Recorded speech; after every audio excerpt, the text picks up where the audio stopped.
بسم اللہ الرحمن الرحیم۔ رمضان بچپنے سے ہم نے دیکھا، بالکل آنکھوں نے بچ کہ رمضان بڑا آرام سے روزے گزرتے سب پڑھ کے، لیکن یہ رات کے بارے میں ہم کبھی سوچتے ہی نہیں۔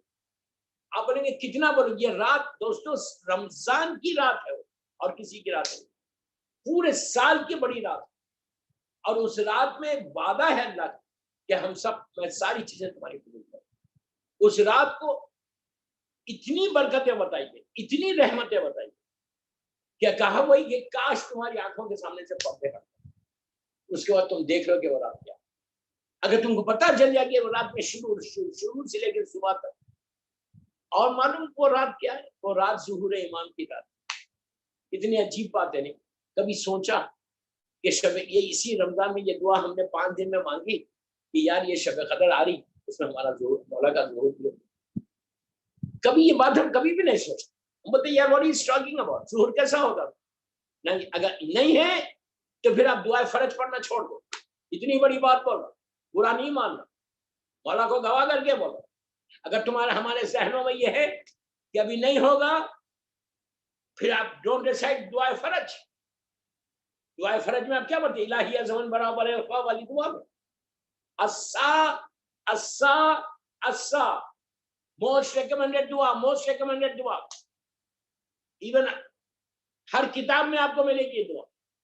کہا گیا کہ روز پڑھو، ہر نماز کے بعد پڑھو، اسا اسا اسا۔ کیا مطلب ہے اس کا؟ رائٹ ناؤ، مولا ابھی آئیے، ابھی۔ اس کے فوراً بعد آپ کیا بولتے؟ اعلیٰ جان اعلیٰ جان اعلیٰ جان۔ کیوں بول رہے؟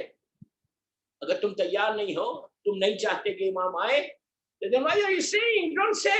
پڑھو ہی مت یہ دعا۔ دوستو یہی تو افسوس ہے، یہی تو افسوس ہے کہ کبھی سوچ رہے ہی نہیں کہ کیا رات آنے والی ہے، کہ اس رات کی سب سے بڑی بلیسنگ یہ ہوگی کہ میرا امام آ جائے۔ آپ بولیں گے یہ کیسی بات ہے؟ آپ جا کے دیکھ، 4 ڈیٹ سے 15 شعبان گزر گئی، 30 رمضان کی ایک ڈیٹ، پھر 25 ذیقعدہ ایک ڈیٹ، پھر 10 محرم عاشورہ۔ امام علی علیہ السلام کا میرے مولا کا جملہ ہے، میرا مولا کہتا کہ زمین سے زیادہ اللہ نے پانی کے اندر مخلوق کو خلق کیا، سمندر کے اندر سمندر ہے، اوشن کے اندر ایک اوشن، اور ہر جو اللہ کے مخلوق تھے، نیچے جانور تھے، وہ تسبیح کر رہے تھے۔ کوئی سبوحن خدوسن بول رہا تھا، کوئی احد بول رہا تھا، کوئی واحد بول رہا تھا، کوئی لا الہ الا اللہ بول رہا تھا، کوئی رازقو بول رہا تھا، کوئی ارزو بول رہا تھا، کوئی وہابو بول رہا تھا۔ مطلب ایک ہر اللہ کی مخلوق تسبیح کر رہے تھے۔ دوستو ہم کیا تسبیح کر رہے ہیں؟ ہم اشرف المخلوقات ہو گئے، ہم تو بہت سی تسبیح نہیں کر رہے جیسا یہ لوگ کر رہے۔ بات میں بات آئی ہے تو سن لو، کل میں نے سورہ توحید کے بارے میں کہا تھا نا کہ 11 مرتبہ سورہ توحید پڑھنا، اور اگر کوئی 100 مرتبہ پڑھے اسی ماہ رمضان میں، اگر آپ 100 ٹائم سورہ توحید پڑھیں گے، 100 ٹائم سورہ قل هو اللہ احد پڑھیں گے، اور 1,24,000 نبیوں کو ہدیہ کریں گے۔ تو روایت کا جملہ ہے کہ اگر کوئی 100 مرتبہ سورہ توحید پڑھ کر، ایک لائن ہے، پہلا نبی آدم، آخری نبی اللہ کا رسول، دن بھر میں بڑی سمپل، آپ گاڑی چلانے پڑھ سکتے، وہاں میں 30-40 منٹ کی ڈرائیو، گھر میں عورت بیٹھی بھی ہے، آپ خالی بیٹھے، سورہ قل هو اللہ کیوں پڑھو اتنا؟ آپ کو معلوم یہ مولا حسین کا فیوریٹ سورہ ہے، موسٹ فیوریٹ سورہ مولا حسین، سورہ قل هو اللہ، کثرت سے میرا مولا حسین تلاوت کرتا ہے۔ 100 مرتبہ پڑھو اور 1,24,000 نبیوں کو ہدیہ کرو۔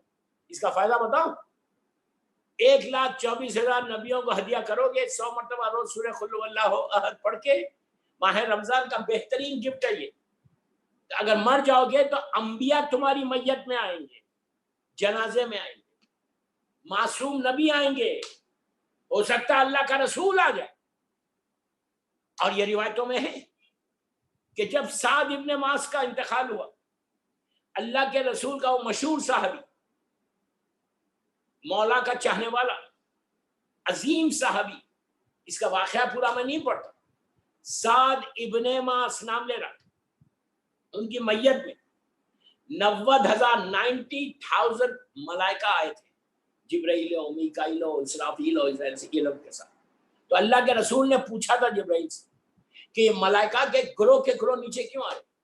اللہ کے رسول کو تو معلوم ہے، ان کے تو علم ہے، لیکن ہمارے لیے کہا تھا جبرائیل سے کہ یہ گروہ نیچے کیوں آ رہی ساتھ کی میت میں نماز پڑھے؟ تو جبرائیل نے کہا تھا کہ اللہ کے رسول یہ کثرت سے سورہ قل هو اللہ احد کی تلاوت کرتا تھا۔ تو کثرت سے تلاوت کرنے کا یہ نتیجہ ہوا کہ ساتھ کی جنازے میں روایتوں میں ہے کہ 90,000 ملائکہ نیچے آئے تھے۔